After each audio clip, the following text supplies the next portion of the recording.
Thank you so much for joining. It's truly an honor. I saw a recent post that really talked about the importance of changing mindsets to like continuous education in order to provide and implement cost-effective solutions based Yes. on design principle. Really like attracted my attention because I feel like a lot of the times like CISOs will come up with a cybersecurity plan, but sometimes it's not feasible for some companies. So what would you say is like the biggest challenge about dealing with like the skepticism? Yeah, actually, I did two articles, and one was like my journey.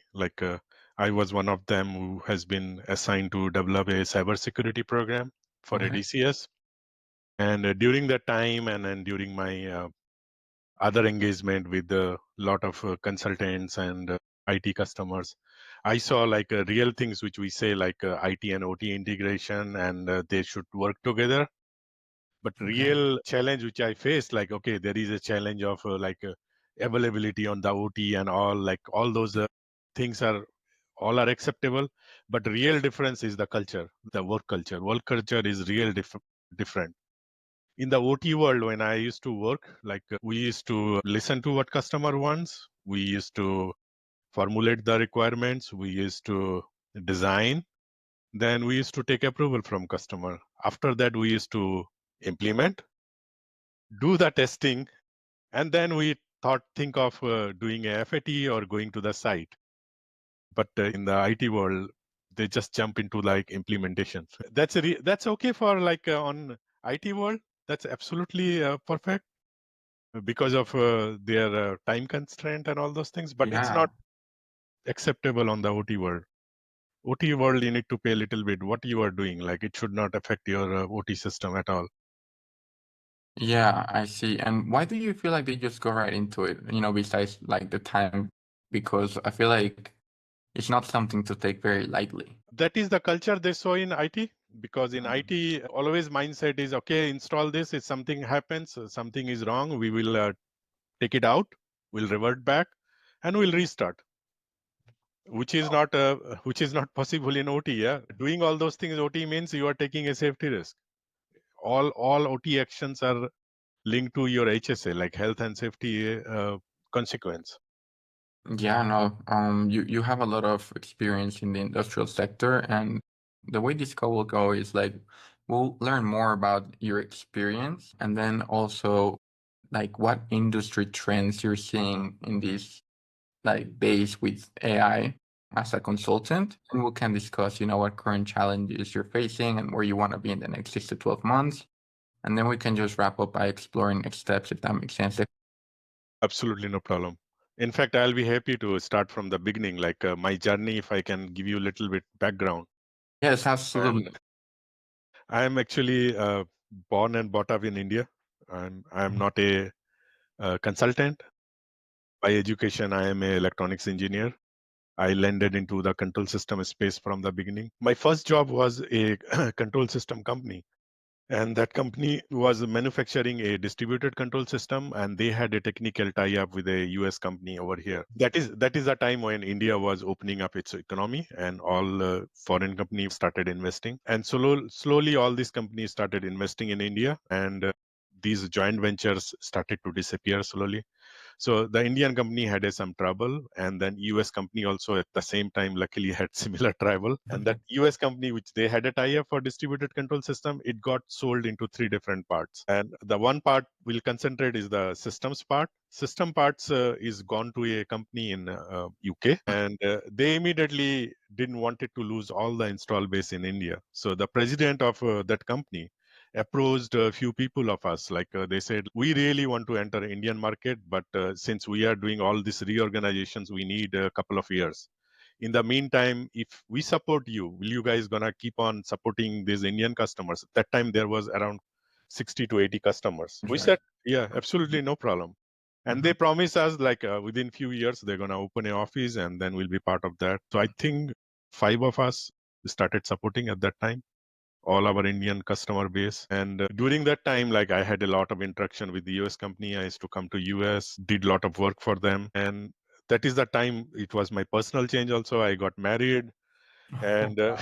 That's because amazing. of lot of these travels and all, when we discussed all those issues, and then the US company said, like, we really want you to come over here in US. Nice. It opened the door. That's how I landed in US. Like, I came here in 2000, I think. That's very On, inspiring. yeah, on my work visa, and then got my citizenship by, I think, 2009. I think that's time frame. That's Yeah. amazing. I'm so Yeah. happy to hear. Yeah, that's how I landed over here. When I came first over here, I was not a cyber engineer or cyber security guy. So initial assignment which I got over here is to work on DCS. They were coming up a new revision of DCS at that time. So I get to work with them, reporting packages, a lot of performance packages. I also got to work on implementing links standard blocks, a library of links. So I had a very good experience working with the development group over here. So I used to be around 50-50. 50% I used to work for development and 50% for the operations or engineering group. So in the development group, I got a very great exposure on OT protocols. Like while implementing all those standard blocks and all, basically what I did, I implemented different blocks that can communicate with the third party PLCs or DCS. And then control engineer can use those blocks and all the other blocks, and then they create a standard links and all those things. And meantime, there is also requirements of a lot of custom things. Like one of the project was interfacing to a Unix based system, like and that used to have some kind of a model. And our system was on Windows. So we had to do a lot of custom, like mixed language programming and all those things. So I supported all those development effort, those packages. And then around 2014, 2015 timeframe, my companies asked me, like, we need to look into cybersecurity requirements of the DCS. That's how I landed in cybersecurity. Oh, that makes sense. Yes, sorry, I took a long time to No, say no, like no, how that's I. actually great because you got a lot of exposure in different projects and all of that. I feel like Yes, ended up translating yes, into knowing what the actual work looks like. So now to yes, understand how to go about making the best strategic plans to be protected.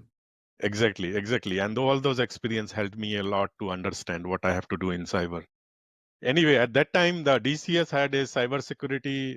In the name of cybersecurity, it's only antivirus. I think they were only using minimum features of antivirus, nothing else. Nothing else was there at that time. Yeah, Uh, people usually invest in antiviruses and technology, but sometimes they forget about training to prevent them from being, Yeah.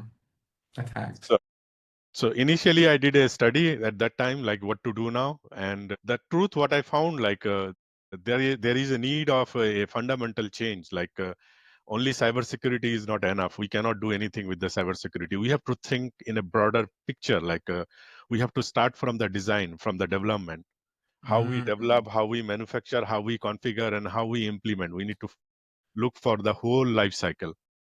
So definitely leadership asked me to develop a program. So I had a rapport with leadership. So I explained like what are the challenges, what has to be done, and I got 100% support from leadership. That's how I could implement that program. And as soon as I started discussing those programs and all, I started seeing a lot of resistances, not only from internal. It was obvious I'll get external resistance from my customers, from my integrator, from my partners, but I also got a resistance from internal. So internally, like had a resistance from development, from operations, from sales services, from Oh, support staff, you name everything. And it was all genuine. Their concern was all genuine. And when I went to customers, first thing they asked me, like, why do we need cybersecurity when my DCS is working for last 2 decades without any issue?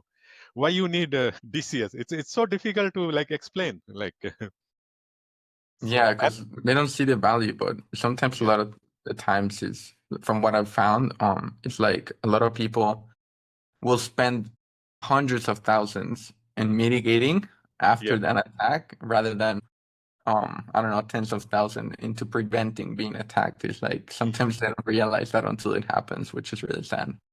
Yeah, exactly. That's what I tried to explain to customer. Like initial implement to your cybersecurity is bare minimum compared to what you can lose when there is a cyber Mhm. attack or some breach happens or something happens. So at Yeah. that time, like when I talking to customer, I have seen all those classic myths like, okay, we are not connected to internet. There is a firewall. It is protecting us. And why hacker is interested to our control system? They will go for a more lucrative targets. They will not come against our operations. And then they say like, oh, we have a triple redundant safety system, and that will save us. They will put it in a safe mode. So I had to overcome all those challenges with the customers. And later on my life, when I started seeing all these publications and people started writing like recently on the internet, and I just surprised to see like all other people also saw all those myths. Like it's just match whatever I saw, they are also seeing the same thing.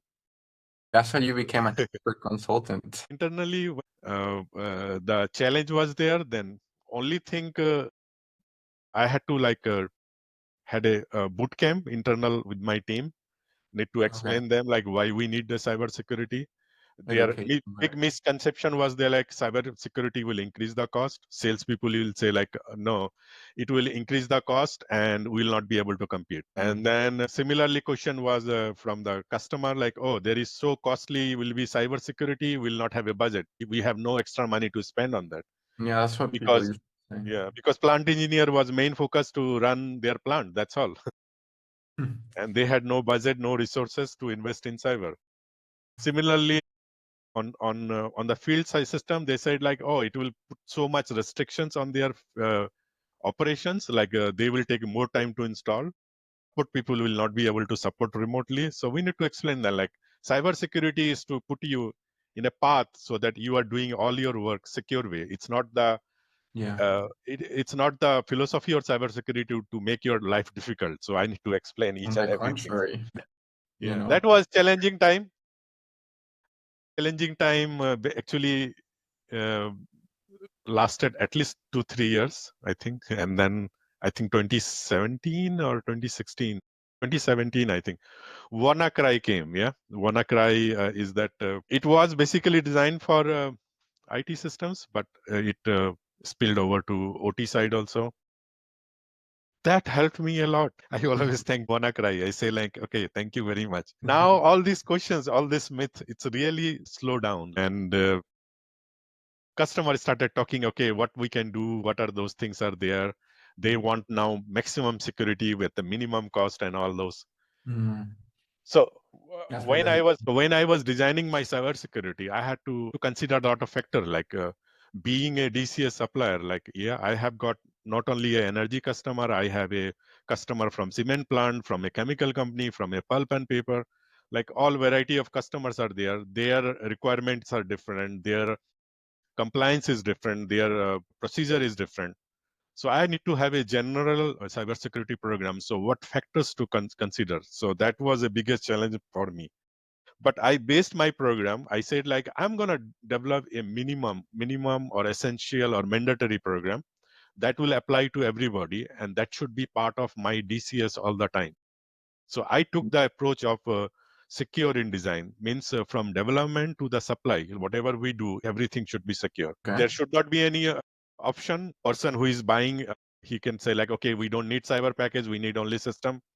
So it is must be always there. It's a mandatory part of the DCS. That's the decision we took, and my leadership supported me, and they issued a directive like now onward, every greenfield and brownfield projects upgrades, they must have this minimum cyber program.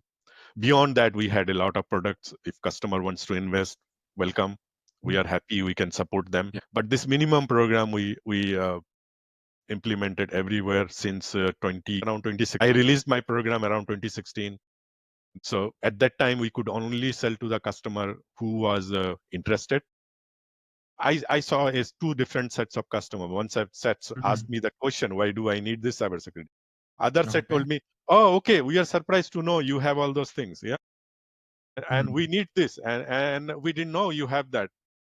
Ah, you saved our life because our compliance group is asking this. We are every year we are taking Perfect fit. exceptions. So initially we just clicked with those customer, and then after 2017, it's just a zoom. Like every customer now need a cyber package. Like that's how it got a big success. Thank God. And it's because of leadership support, a lot of travel by me. and a lot of directive from leadership, like this is the path we're gonna take, and that made it real successful. It sounds like leadership really, like trusts you, and you're pretty much a subject matter expert at this point. So whatever you feel like is needed, they have your back. Can you share a little bit more about like your role as an industrial cybersecurity consultant? Like how does that fit into the bigger picture at industrial application consulting? After after developing this program and establishing all those life cycle requirement, like cyber program is you need to feed, yeah, all the time. New patches will come, not new vulnerabilities come, and all those things. So I developed a continuous program for them until once these all are set up. I wanted more experience because being in a DCS company, I was stuck to my tools, my program, what I have developed.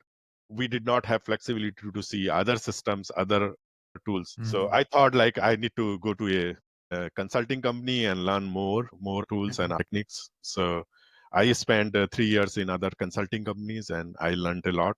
I learned what is a real cybersecurity, in fact. So since I'm that group, I'm now for totally dedicated to cyber side. So what I do now, I do everything from policies, procedures to study. If somebody wants to study any tools, if there is any requirement of assessment, any kind of assessment like high level or vulnerability assessment, and any kind of strategy development or so all those cyber program I do. Recently, I moved to a kind of a freelancing role, Really? and yeah, now I am How do you supporting. like freelancing? I am not doing a full time job. I am doing only hourly basis, That's really good. and I am doing multiple projects with multiple customers. Really? Is that So like your own like LLC that you're starting, or like how long have you uh, been immediately, no, I have not my LLC. I am working through one of my friends' LLC. independent contractor? Yes, Nice. and then I'm supporting currently two customers. One project for one customer is over. So other customer currently I'm supporting them for a NERC medium impact project, and then one more project, so developing something new. So And what made you branch out from just being an industrial consultant to wanting to start being a little bit more of an entrepreneur? Were you bored of uh, your job, or you just found these projects to be interesting, or you wanted to get more independence? yeah, good questions. It is a combination of independence, a combination of giving my technical knowledge to others. I Okay. never thought of being an entrepreneur or anything, but more of a I wanna like to teach what I learned over the years to others. So I want to spend more time in other areas, other platforms. If you see recently, I started putting a lot of articles one after A lot of another. articles, yeah. Yes. So being in a independent, I have a lot of time to do all those things. So now I am doing what I like to do, what I want to do. So there is no restrictions. That's the How only long reason. have you been growing this business with your friend or business partner? I started from last month only. Last month only, and you already have two clients and one engagement? That's Yes. amazing. Yep. That's really good. I Yes. connect with a lot of CEOs and founders, and it's really impressive to see how quickly you can grow a business when you have the technical knowledge and the right marketing strategies. And so, what does your typical day look like when you're onboarding a new client that is coming from not like the industrial consulting side, but more from like growing this business with your friend? Is he the one that is like connecting the dots, between the companies that need the solution and your expertise, or are you the one in charge of, identifying potential solutions that companies might not know that they need, but Yeah. you do? Yeah. Good question. Like right now, what I am doing, like basically spreading the word through my friends and all. Like okay, I'm there. If Yeah. anybody need any, but more of my time right now, it's I'll say not more of time, around 50% going towards doing all things which I want, doing write-ups, doing some experiments. I'm trying to set up some kind of a small lab. So setting up those labs, and I'm basically focusing on that. And another 50% or little more sometimes goes towards supporting those other two things. And supporting the other customer is my role is kind of a hybrid kind of a role. Like sometime I go there and most of the time I work from home, remotely. Basically, I'm liking it because there is no restrictions. I feel That's a freedom. kind of a peace on my mind right now. So my aim is not to make money right now, more Yeah, of a learn and spread. That's my aim right now. So share your expertise, bring yes, solutions to those businesses that might yes, be medium, might be small, but yes. really When need to be yeah, protected too. whenever I was really full time job, I know like a lot of time I ended up doing more than 40 hours a Oh s- yeah, easy. sometimes 60 hours, sometimes traveling on the 80 hours. weekends and all. So I do not have all those restrictions. I need some family life and work life balance. So I am able to achieve that. My health is improving. I feel I can sleep better nowadays. That's so good. Yeah, I went into doing IT consulting for Deloitte, and it was 50, 60-hour weeks, and my health was declining. And Okay. that's how I became an entrepreneur myself. I needed to spend more time with my family. I needed to take care of myself truly. I would look up the chain, my senior, my manager, my partners, and I'd be like, wow, I really don't want to look like that. Like those levels of stress are just not healthy. Like Excellent, Luis. You could relate to my situation. absolutely. I remember my I think she was so not my senior, but on top. Yeah, she was a project manager for the engagement with Facebook. She would literally have, like to work on Christmas Eve because, financial statements disclosing and, like you need to make sure that all the controls are in place for the external auditors to come in. But during Christmas Eve, she was still working. Like, Yeah, I used to work Christmas. I used to work Thanksgiving, supporting a oh my customer somewhere in outside world, in maybe Indonesia, maybe in Tanzania, somewhere like always. Not with the family where they Yeah, need you yeah. the most. See, the problem with our technical guys is that like since you are technical guy and you are always putting your head down and working constantly, you get more and more work. Yeah, no. Deloitte used to say the reward for good work is more work. Okay, guys, like this is a culture and it's just very toxic. So I put in my time and then I decided to become an entrepreneur to experience this freedom. And thankfully, I've been able to regain my health.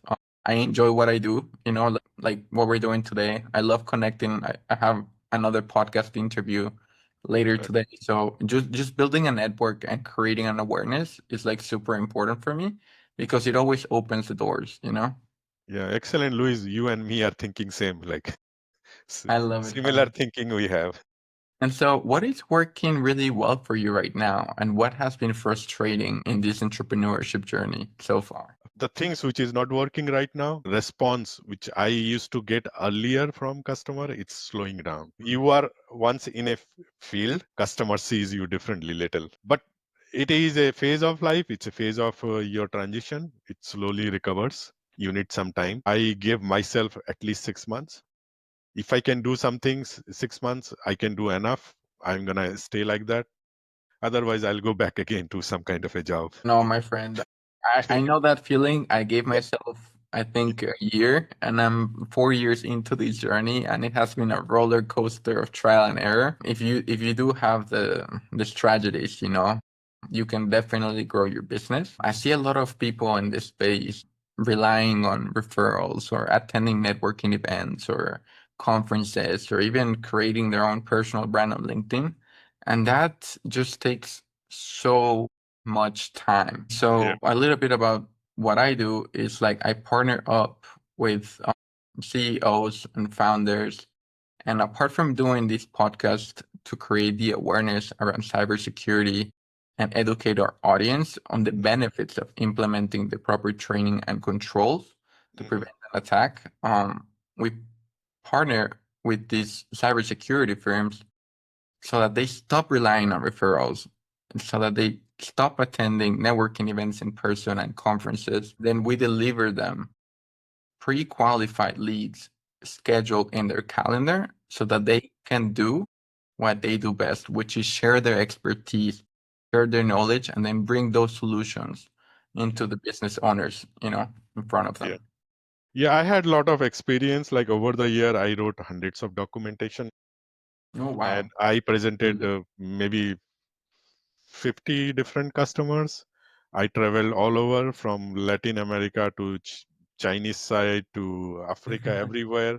Went to all my branch offices, presented all those programs. I did a lot of presentation, but really I started appearing on the conference from last year. Mhm. Last year I did my first presentation in the conference. This year Congratulations. also I'm targeting a couple of them this year, and that's what I like to do. That's what I'm gonna do now onwards.